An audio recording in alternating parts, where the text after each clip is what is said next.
I'm Peter Austin, that is a beautiful 13th century bestiary or Book of Beasts, and this is interesting.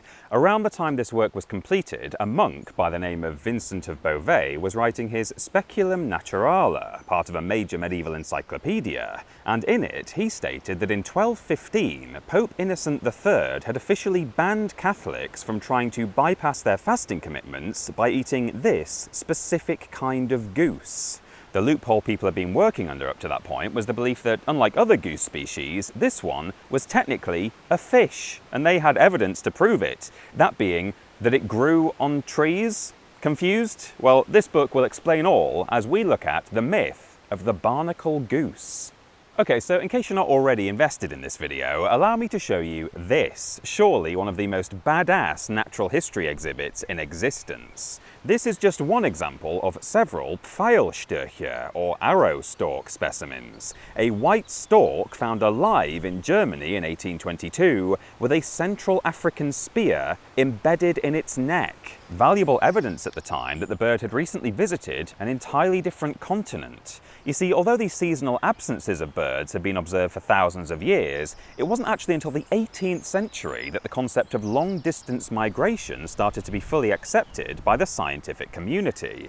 It sounds hard to believe, but as recently as the late 1700s, even some of the greatest minds were convinced that birds didn't migrate at all, but instead retreated into the water and hibernated during winter, or, stranger still, physically transformed into other types of bird, or possibly even small mammals like mice. But what's any of this got to do with the geese growing on trees? Well, 21st century ornithologists will tell you that this particular species, the barnacle goose, spends its winters here in the UK, but then flies north in the spring to breed in Greenland, Iceland and Norway. Hence me showing you footage of Canada geese in this video, because they're the only ones around for me to film right now. The point is that in the medieval period it was observed that new generations of barnacle geese seemed to keep on coming somehow, but you will never have seen them anywhere on the land breeding or building nests. An explanation for this was required, and as you might have guessed from the name, this came in the form of a specific kind of barnacle typically found on driftwood, which just so happens to resemble a goose's head. The conclusion was simple. Either these geese were growing on trees and then the branches were falling into the sea, or they were otherwise just spontaneously spawning on pieces of driftwood. And this was actually illustrated in numerous medieval documents, including our bestiary, which states that these are geese which nature produces in a way which contradicts her own laws. And it's for this reason, of course, that to this very day, the geese are called barnacle geese, and the barnacles are called goose barnacles. But now let's get to the meat of the issue, quite literally, as we return to that declaration made by the Pope.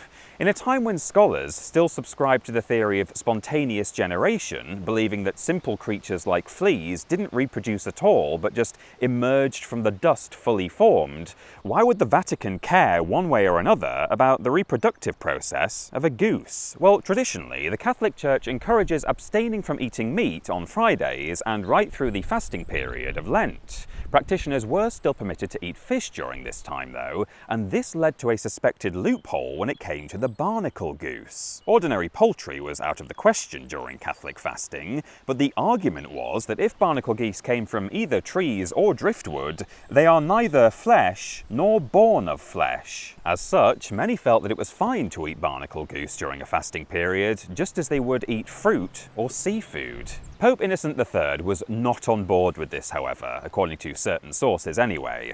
Allegedly, during the Fourth Council of the Lateran in 1215, a legislative assembly where important church matters were discussed, Pope Innocent III considered it necessary to prohibit the eating of barnacle geese in Lent, since although he admitted that they are not generated in the ordinary way, he maintained that they live and feed like ducks and cannot be regarded as differing in nature from other birds. My favourite part about this quote is not just that the Pope essentially says, no, geese are not fish, but I admit they do grow on trees, but he also appears to use introduced the decidedly modern concept of the duck test. The earliest printed variations of the phrase, "if it looks like a duck, swims like a duck, and quacks like a duck, then it probably is a duck," are thought to only go back about 200 years. But here we have a 13th century pope, by sheer coincidence in that he happens to actually be legitimately commenting on the nature of waterfowl, saying, "if it lives like a duck and it feeds like a duck, then it probably is a duck." Now, it's worth pointing out that there is some debate as to what lengths the council actually went to on this issue.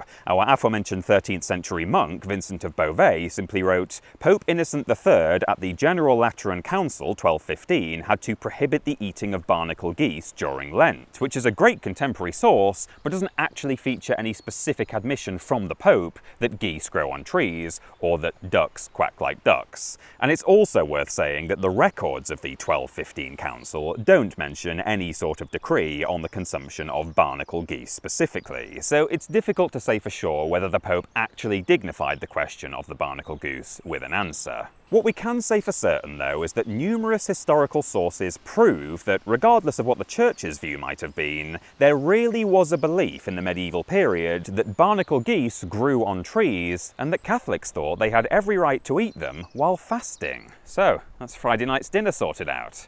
I've been Peter Austin, and that was interesting.